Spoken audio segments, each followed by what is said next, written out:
Hi guys, Lucy aka The Watchbox Diaries here and welcome to my channel. Now I am a fan of a Heritage watch, and when Rotary got in touch and asked if I wanted to review their new Heritage Chronograph, I had to say yes. If you've been watching my channel or following me over on Instagram, then you should know by now that I like watches of all different shapes and sizes, and I am completely unbiased in terms of price range. So you guys asked for more price range variation and I am here to deliver. So let's get stuck into this review. So Rotary have been around for quite a long time and have quite a substantial history. So they were established in 1895 in Switzerland by Moise Dreyfus, a prestigious watch and clock maker. They introduced their instantly recognisable winged wheel logo in 1925, and by 1940 they were the official watch suppliers of the British Army. Fast forward to 2014 and they were bought out by the City Champ Watch and Jewellery Group and have since received the Watch Brand of the Year award not once but twice. And in 2017 they were given super brand status. So let's talk specifications. This is a 38mm watch. Itty Bitty Wrist Committee, rejoice, great sizing. It has a thickness of 12.65mm, although it does state on their website it's 11.7, but I'm guessing that that is without the crystal. It has 100 meters of water resistance and uses a Meca-quartz movement. Stainless steel with bubble mineral crystal, a chronograph function, and is limited to just 500 pieces. First off, I love the mix of textures, from the polished bezel against the brush case to the subdials against the matte dial. They just play really well together and it just works really cohesively. I really appreciate that they've kept the colourway super simple. Just that hint of red on the bezel to give it a little bit of contrast.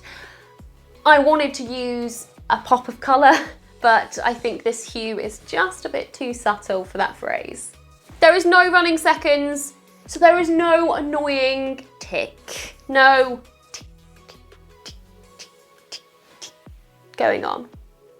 As a mid-size watch supporter, the 38mm is always going to be a win for me, and I really like the hooded, squared off lugs. It just gives it a really solid feel, adding more towards that sort of tall watch aesthetic. I think the polished flanks were a really smart design choice because it does help to disguise some of that thickness from the side of the watch. I do also want to mention that these straps, style and colour, were a very good choice. They match the watch beautifully, and the fact that they've actually provided a nicely detailed buckle, as this is very often overlooked, especially at this price range, so I have full appreciation of that. This watch is giving me Aquastar vibes, and that's a good thing. Now, while I do love a bit of dial depth, I do think the distance between the dial and the crystal on this piece is just a little bit too much for my personal taste. I'm unsure if this is a purposeful design feature or if the space was necessary for, say, the stacked hands, but if they had maybe stepped the chapter ring up somehow, I think that would really help with closing that distance a little bit.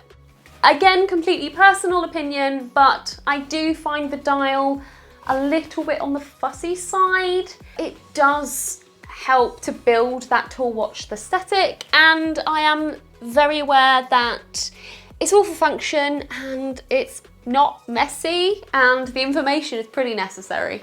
It is on the thicker side, especially for a quartz.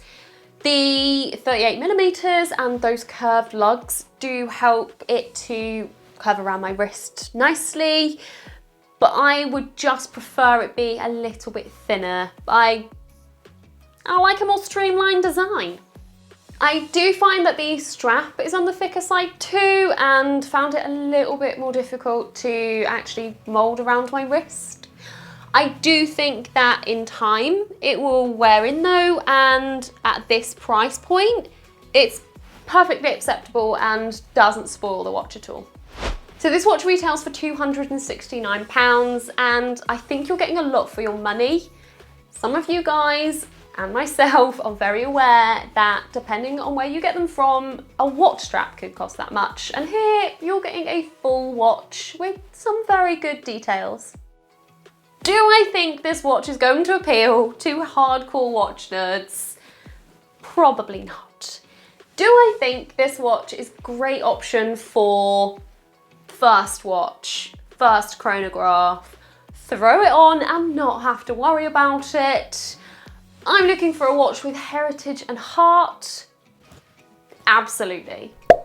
That is it. That is my Rotary Heritage Chronograph review done. What do you guys think of this piece? What do you think of the brand? Have you ever owned a Rotary? Let me know in the comments section below.